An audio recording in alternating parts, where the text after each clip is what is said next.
Hello friends and family, welcome to Kamira's Kitchen. Today we're going to make some delicious chicken shawarma. This is so spicy and juicy, and you know what? This is going to compete with your favorite local shawarma shop. Let's go ahead and get cooking. We are going to start by pounding a bunch of garlic. Guys, I love to smash my garlic and get all my aggression out on it, and I'm using 5 cloves today. We're going to peel the garlic and then we're going to give it a really nice fine mince so they'll be nice and small for our marinade.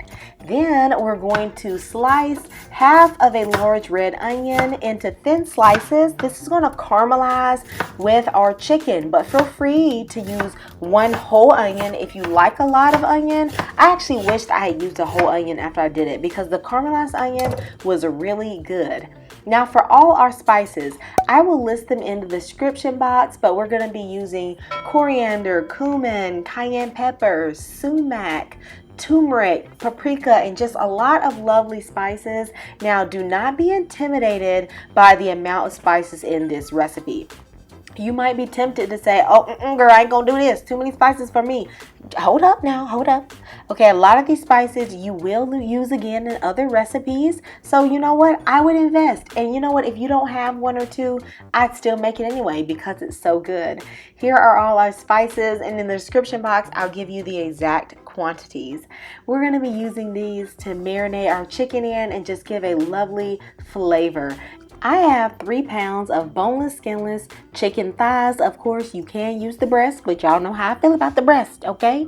And I'm going to marinate this with 2 tablespoons of whole fat Greek yogurt.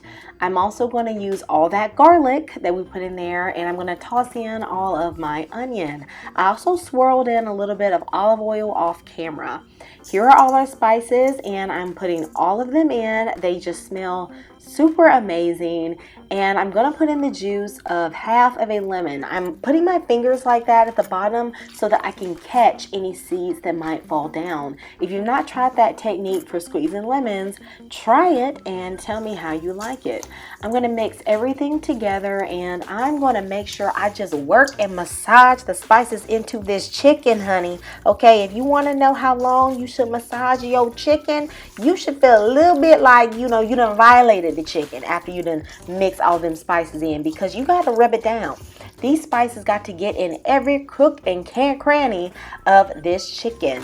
I decided to add in a teaspoon of chicken Maggi at the end, and of course I worked that in real good. I set this aside to marinate for about 30 minutes, and now I'm going to put it on my baking rack.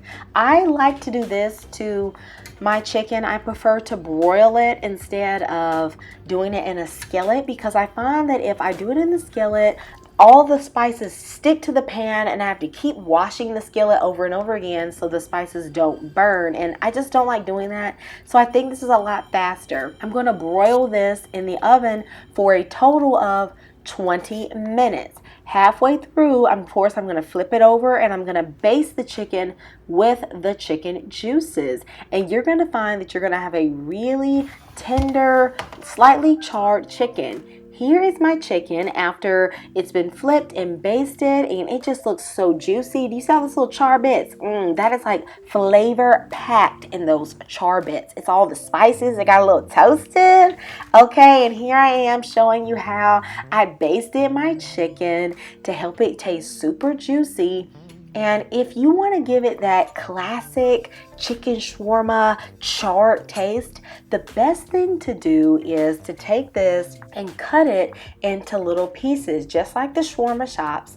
And when you go to heat this up in a cast iron skillet on high heat, okay, with a little bit of oil so that you can char the outside.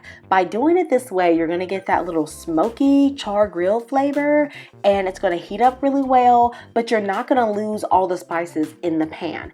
Try it out and let me know how you like it, because I have done it this way many times and I just Love it. Now this chopped chicken is perfect for your chicken shawarma wrap. In the description box, I will tell you how I made the garlic mayo dip that I use this for. I usually use this on wraps, but you could also use this in a salad. That would be so perfect. This chicken does not last long in my house because me and my husband just really enjoy eating this chicken shawarma. It tastes better than the shop. And look at this. It is so juicy and delicious, guys. This is your piece. How about you go ahead and get you some because you done made it this far in the video. Thank you so much for watching, and why don't you subscribe to this channel for weekly uploads of flavorful recipes. Goodbye.